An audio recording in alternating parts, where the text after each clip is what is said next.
Ladies and gentlemen, in today's news, bombs flying, lawsuits swirling.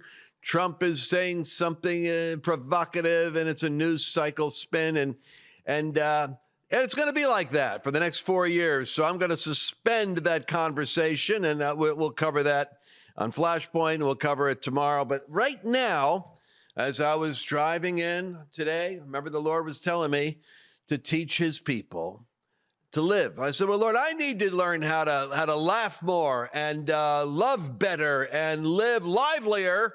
And that's the beauty of teaching. I come from a long line of Ashkenazi rabbis on my father's side.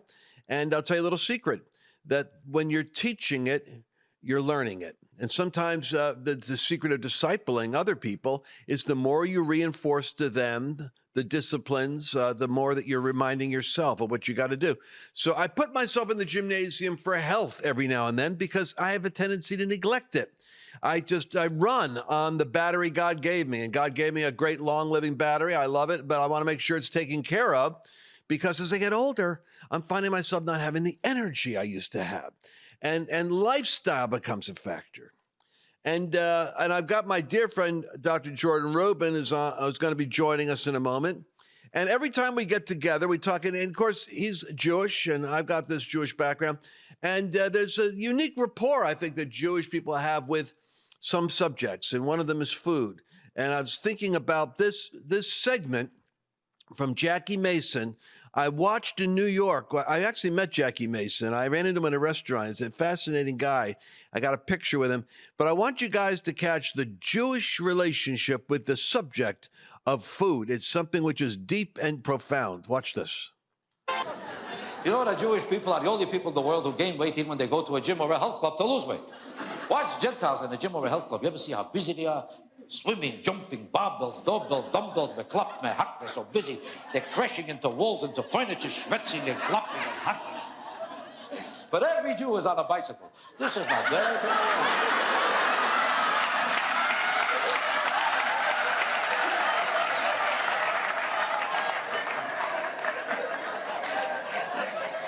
The proof is, if you take a look at any Jew, his chest is collapsing, but his legs are blowing up from the bicycle. Everything I'm telling you is the truth. Why do you think you never see a Jew in a bar? You never see a Jew in a bar. I don't mean a real pickup joint where lowlifes run around picking up girls like this man. I'm talking about decent people in a real bar where there's real drinking going on. You'll never see a Jew there. Never. Unless you got lost looking for a piece of cake and a cup of tea. Because a Jew is not comfortable in a bar. They're not comfortable there. Just like a Gentile is not too comfortable in a restaurant. When a Gentile walks into a restaurant, they're very nervous. They walk in like, how do you do? May I sit down? May I sit down? How long should I wait? 9 years? Why not? 9 years is okay. You ever see how a Jew walks into a restaurant like a partner? Hello!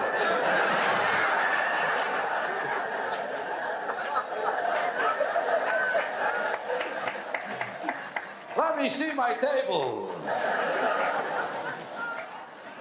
No matter which table you show him, you call this a table for a man like me? I don't sit so close to a wall, so far from a window. My wife don't like to face this way, I don't like to face that way, we don't like to face this way. Why is there so many people in this section? They could be moved over here. The Gentiles ate 4 meals already, the Jews are picking furniture. Let me see.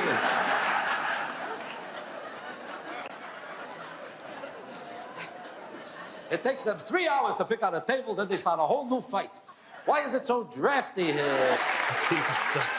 The reason why I'm laughing is because my wife knows this is true.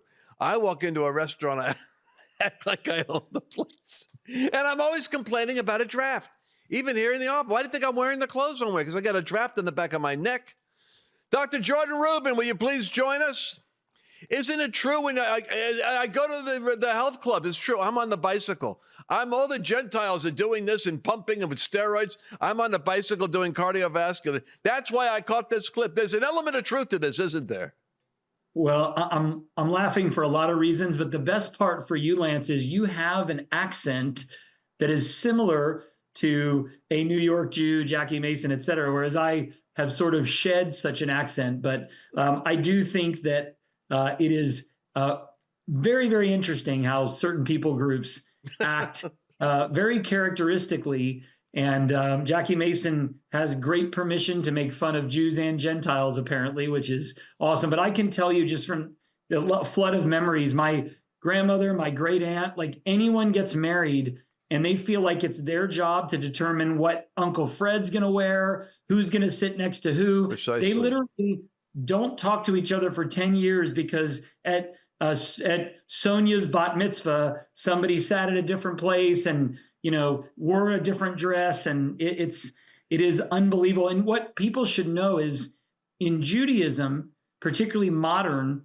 in the US, it's very much a matriarchal society in the sense that the grandmothers, the bubbies, have like these huge personalities, boss everybody around, and you're wondering why all the men are dying young. They got to get out of here. No, it's true, man. And what I noticed is my father pointed out to me, my own story, and I know I want to get into our nutrition discussion, but my father, he hid my Jewish background from me because of persecution that he had gone through. His mother was a Gentile, his father was Jewish, and he didn't want anyone to know about his background. And he told me, he said the Jews would treat him like he was half breed because his mother was Gentile, and the Gentiles persecuted him because he was Jewish, and he didn't want me to go through that. Now, of course, I'm a Christian. I said, Dad, you don't understand that in our community, the Jews are celebrated. I mean, everyone thinks they're messianic. They're converting to Messiah. The Gentiles are trying to become like Jews in Christian communities. So he said, did it ever occur to you that you only date Jewish girls? And I thought about it. Jackie Fink and Ellen Levitt, all the girlfriends I had were Jewish at that point in my life. And my best friends, Richard Kind, who's on Curb Your Enthusiasm right now, Matt Kramer, all Jews. He said, you have a natural connection with Jewish people. You're always going to have that. So I think there is something about this Einstein.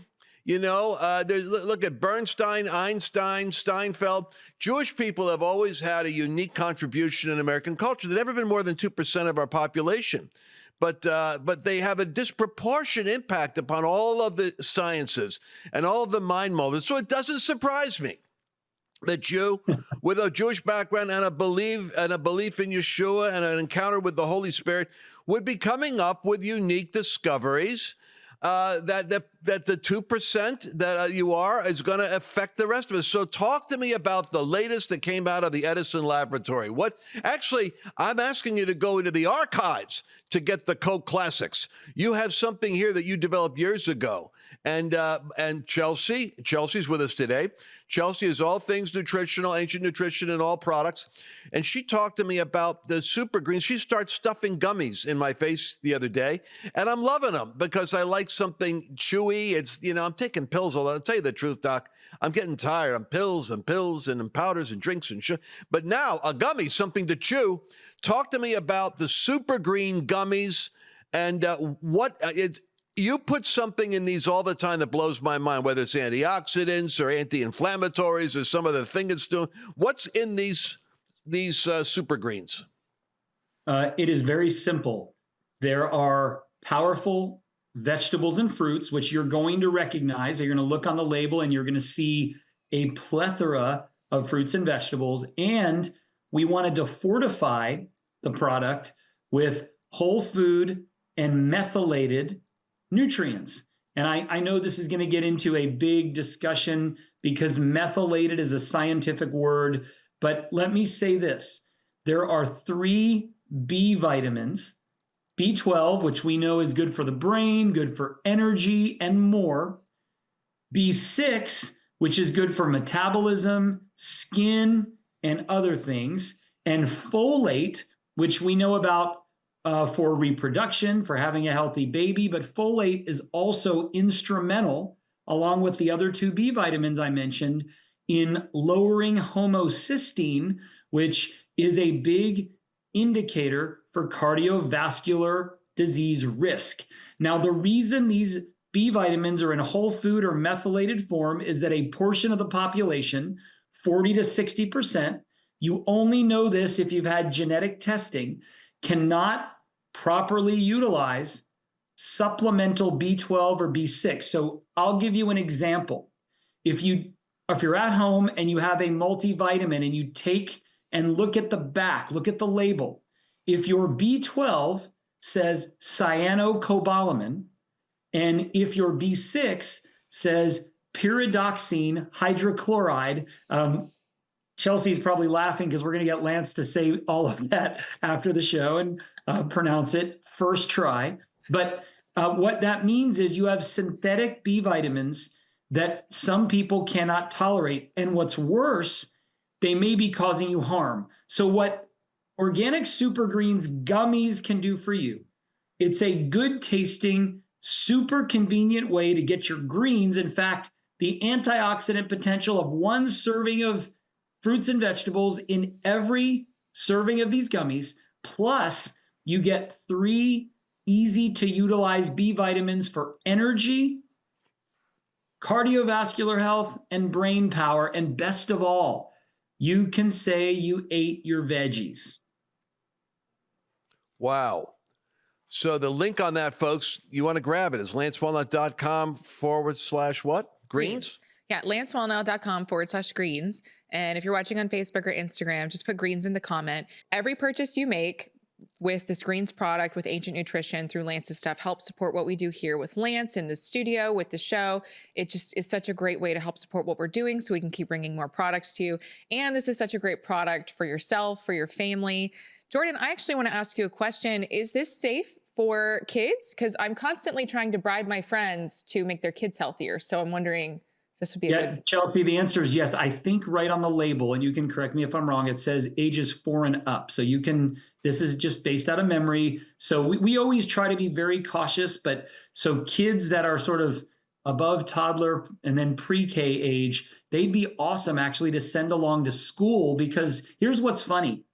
You're not allowed in most schools to send vitamins and supplements unless they go through the school nurse. But you are absolutely allowed to send them gummies because people think they're typically candy. So I think this is a great way to get your children who are 4 and up and your husband who acts like a child and won't eat his veggies who is 60 and up, right? So let's be realistic here. This is not something that people like to do without kicking and screaming. They don't want to eat kale. They don't want to eat spinach. They don't want to eat celery. Sometimes they'll eat onions as long as it's in a meatloaf. And I want to be real clear. We played that clip earlier, but this special is available for Jews and Gentiles. I want to be absolutely clear. I don't get to say that on any other programs, but if a Gentile's banging his head against the wall in a gym, he's going to need some kind of support, he or she. And so I'm sure I'm going to be canceled now, Lance. No, not on my show. Not on my show. Our people are used to me schlepping and using all kinds of Yiddish. But then this is the other thing which is fascinating. You've got 10 digestive enzymes. I like to, Mercedes will tell you, I get sold so easy. If people use the right language, I'm buying left and right. But alkalizing, I love that word alkalize now, because I know that the acidic water, we now have alkalizing water and alkalizing greens, antioxidant filled fruits, like 15 these superfoods. I'm not even sure what makes them a superfood, but I know that they're a superfood. It's like being a mega power in the world. But this thing here with 17,000 pesticides are in use today. But, we don't even talk about this. And this weird thing is people don't know what they're eating, and they get pesticides. Thank God Robert Kennedy's running around now making America healthy, because there's pesticides that are in the plants now. So they're what you call systemic. But you avoid that in all your super green products. Is that not right, Jordan? That is correct. Anything that says certified organic or has organic in the name means that the foods, ingredients, and components were not grown in chemical fertilized soil and did not utilize synthetic toxic pesticides, herbicides, fungicides, and insecticides. So, here's the thing. We use in the United States thousands of chemicals that are not approved anywhere else in the world. In fact, I want to say that 1,100 chemicals are allowable by the FDA in skincare products in the US. And I think all but 7 of those 1,100 are banned in Europe. What do they know that we don't know? And this is where you get into all the lobbying and the politics and the draining of the swamp, because frankly, we absolutely need it. Now, let me make a point that may seem a little bit out of sync here, but it isn't. How many of you that are watching me, you travel, you preach, you teach, you're on the road, you're like me, you're in a studio, you're in an office, you're not working from home, you're not all working from your kitchen table. That's why these are so great, because I'm always looking for what I could take with me on the road. Now, truth be told, I now have my powders. I can't take my big tubs of Jordan's product, but I take them in baggies because Chelsea showed me how to do it. And I make my shakes in baggies. So I've got my little shake up little thing like this, and I go on the road and I do this. But before I preach, before I teach, I don't like to go out and eat a big meal.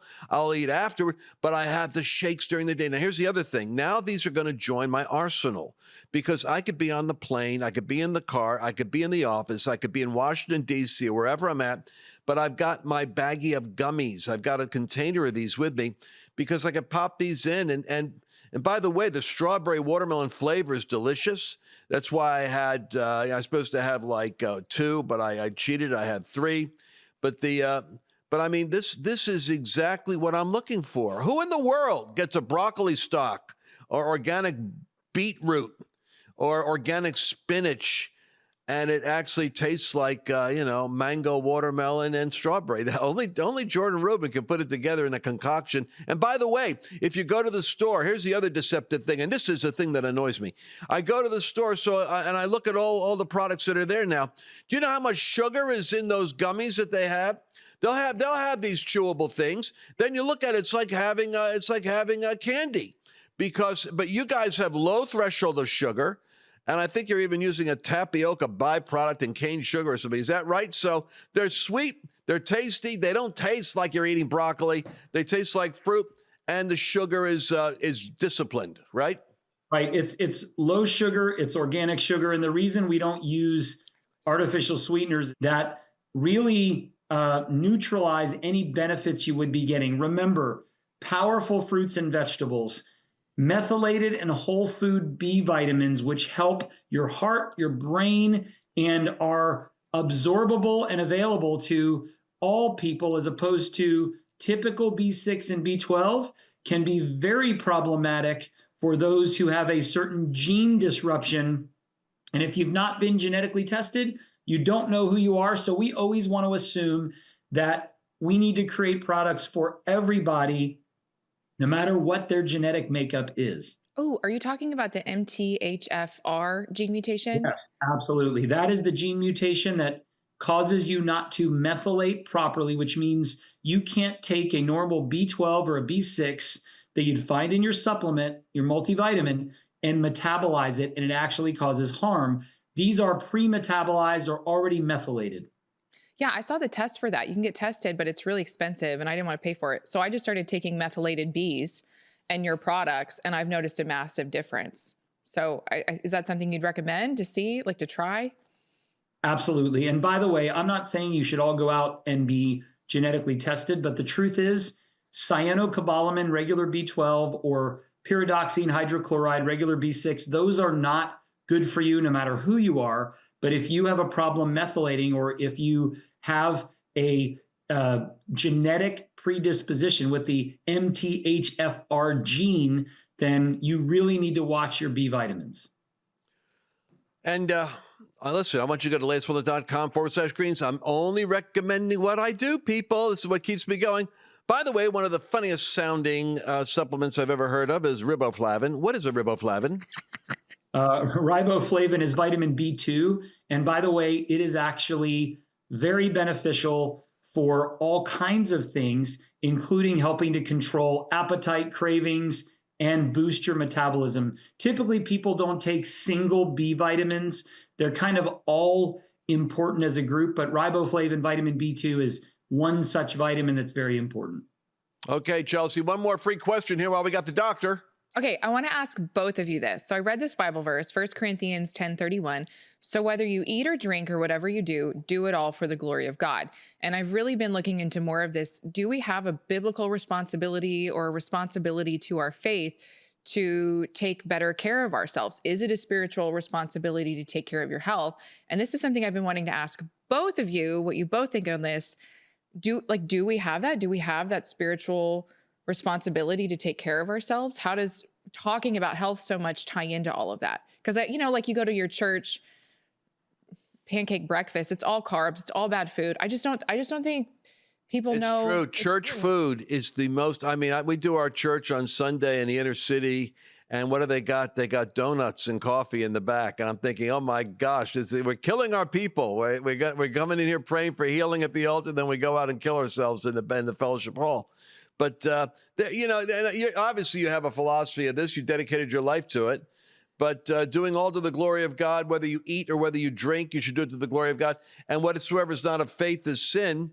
So if you really if you don't believe that what you're doing is good for you, then, well, there goes the whole dessert industry. I'm not going to preach that sermon. I don't know where I'm going with that line of thought, but what do you think? Well, let me just comment on this, because I've been sharing this for 25 years, and the idea that you could eat something and it could be a sin is challenging to most believers. But here's what I would say. The notion that what you eat is not a sin or can't kill you is pretty ridiculous, because if you eat many things, including cyanide, you will die. So is eating cyanide a sin? I'd probably say yes. I would also say this, that Romans 12:1 says we need to offer our bodies as a living sacrifice, holy and acceptable or pleasing to God. And one translation says this is your spiritual act of worship. And then in Corinthians, it says that, don't you know that your body is the temple of the Holy Spirit? My spirit dwells in you. Therefore, honor God with your body and your spirit. Now, I know in the verses preceding that and post-ceding that, they're talking about prostitution and promiscuity, but it is the same thing. And I know there's a scripture in, I believe, John, that was added much later that says, what goes into a man's mouth doesn't make him unclean, but it is the same thing. And I know there's a scripture in, I believe, John, that was added much later that says, what goes into a man's mouth doesn't make him unclean, but what comes out of a man's mouth, thus Jesus declared all foods clean. First of all, there's a definition problem there, because God never meant for trash to be food regardless. So Chelsea, is a great question. And I believe physical health is our spiritual responsibility, because we can determine how long we live and how well we serve God while we're in this body. Our body's not perfected until eternity. And I think we need to be disciplined. And also, Paul says, buffet our body, at least in one translation, and make it our slave. He's not saying buffet, by the way. And I totally agree that churches, part of the reason that they don't look down on gluttony is because when you are saved, you're told not to eat, drink, be promiscuous, don't smoke, don't watch this. So it seems like the last bastion of stress relief and joy is eating junk food. And the church has never clamped down on that, but I really hope they start doing so. Well, we only have 30 seconds left, but I was listening to Tony Robbins was coming through my kitchen the other day. Annabelle was listening to some kind of a TikTok or something. And he said, so much of overeating is emotionally driven, that so much of the eating is you're looking for the immediate, the dopamine effect or the neurotoxin sugar or caffeinated high. And he said a lot of it is emotional in nature. And I'm just going to throw this out. I wonder if you have a craving and you've got to put something in your mouth and you want flavor and you want something, if these gummy super greens aren't kind of the thing that on the kitchen table or in like my office, go by and grab one. I believe it would satiate that immediate desire to eat something. I really do. LanceWallnau.com/greens. You're going to save 20% on this. But is that far-fetched there that you could probably meet a need right away by chewing on this? I think it would help. I also would say next time you want to eat junk food or consume something sugary, drink 8 ounces of water first. You might forget that you were hungry in the first place. And then after that, you can take a organic Super Greens gummy. But I will say that a product like this can satisfy your sweet tooth a little bit. And for some people, that's all it takes. and then you know you're getting something good, which, because the truth is when people eat junk food, a lot of folks feel guilty, and then those guilty feelings cause you to go eat more junk food, and it's what we call a vicious cycle. So stop the vicious cycle, get your greens, get your B vitamins, and they're great for the whole family. Thank you, Dr. Rubin. Chelsea, where do they go again? LanceWallnau.com/greens. Every purchase you make does help support the show and what we're doing here. And if you're watching on Facebook or Instagram, put the word greens in. We're going to DM the link to you right away. LanceWallnau.com/greens. Get your Super Green Gummies.